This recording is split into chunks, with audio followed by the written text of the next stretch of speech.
Hey, this is Joe, graybenchelec. Welcome back to the pedal teardown series where I take apart new and interesting pedals and show you what's going on inside. Today we have the Tyrannochorus from Fuzzrocious.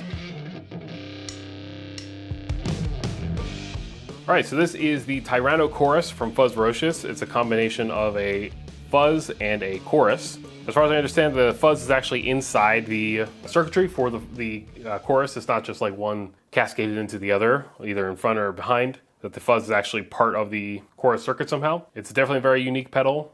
There's some interesting sound tests out there on YouTube. I encourage you to go listen to them. We actually have 3 foot switches on a 1590 BB size enclosure. We have fuzz on and off on the left here, chorus on and off on the right. We also have a non-latching foot switch at the top here, which just makes the rate control essentially full on. So hitting this just turns the rate control all the way up on the chorus. We have a couple 3mm LEDs with a bezel that's kind of loose here. We'll have to address that. This one I believe is green. It's clear. There's no color to the body of the LED itself, and this one's sort of an orange color. We have the white sort of mini MXR style knobs. The enclosure has a nice baby blue satin feeling powder coat with some screen printed graphics. Fuzzrocious is sort of known for their unique graphics and pedal names, and I think this fits the bill quite nicely. We have our control names here: fuzz volume, chorus tone, chorus rate, and chorus feedback. The Fuzzrocious logo down here at the bottom. Top side we have our input and output jacks, 9-volt DC jack. On the back, pretty much nothing here except the serial number marked. This is number 18. And that is about it for the externals. Let's go ahead and crack it open.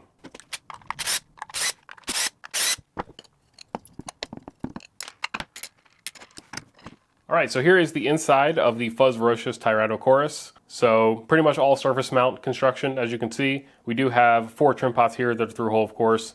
Offboard components, we have the plastic enclosed style jacks.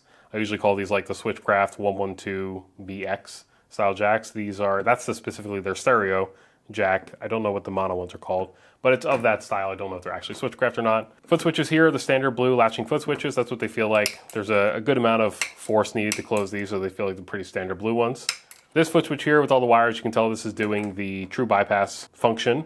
And then this foot switch over here is just switching on one pole here. These other 2 poles are left unused. Potentiometers appear to be the Vim-X pots. I can see that sort of pale green / white substrate instead of the brown of the alpha pots. The momentary foot switch up here is an SCI brand. We usually see this foot switch controlling a relay for relay bypass pedals, but of course this is mechanically bypassed with a 3-pole double throw. So this, like we saw earlier, is just turning up that rate control all the way effectively. Our 9-volt DC jack is a standard like Lumberg style DC jack, non-switching type. There's no room in here for a battery, so we don't need that switching capability of the Kobe-Con style DC jacks. The PCB itself has a really clean design. Everything's lined up very concisely. I don't know how that works out for trace, keeping traces short and whatnot, but it looks really nice. As far as the ICs here, you can see we have either what's that, 16? Yeah, so that's an 8x2, so 16-pin surface mount package there. This one is a 14-pin, a couple 8 pins, and one 3-pin here, 4-pin. There's also a couple smaller semiconductors in there as well, and then a whole array of resistors and capacitors. The IC that's doing most of the work here is this one in the corner. This is the PT2399 from Princeton Tech. It is a pretty ubiquitous effect delay processing pedal for small audio applications like guitar pedals. I'll put a link in the description to the Electro Smash article on that if you want to know more about that. A lot of the circuitry here is just going to be stuff to make that work and make it work correctly. The 4 8-pin packages here are all 072 dual op amps. The 14-pin is marked 5420052 and then B016AVV. I'm not sure what that IC is doing. Hopefully I'll be able to find a data sheet and put that up on the side of the screen there. The trim pots are named on the PCB here, D trim. I would assume that's depth trim. This trim pot is marked depth. The trim pot here is marked blend, and this far one in the corner is marked F tone, like fuzz tone.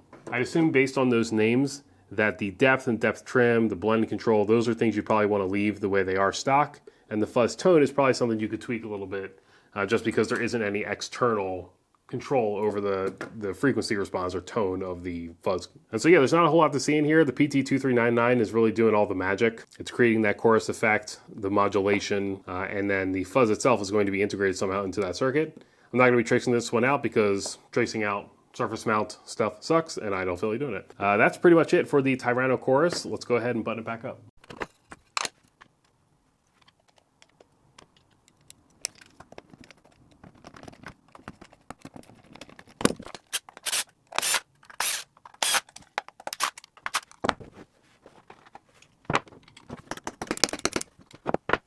All right, that was a teardown of the Tyrannochorus from Fuzzrocious. If you have any questions or recommendations for pedal you want to see on an upcoming teardown episode, let me know in the comments. If you enjoyed the video, I'd appreciate you hitting the like button and subscribing. I'm Joe from graybenchelec. Thank you for watching.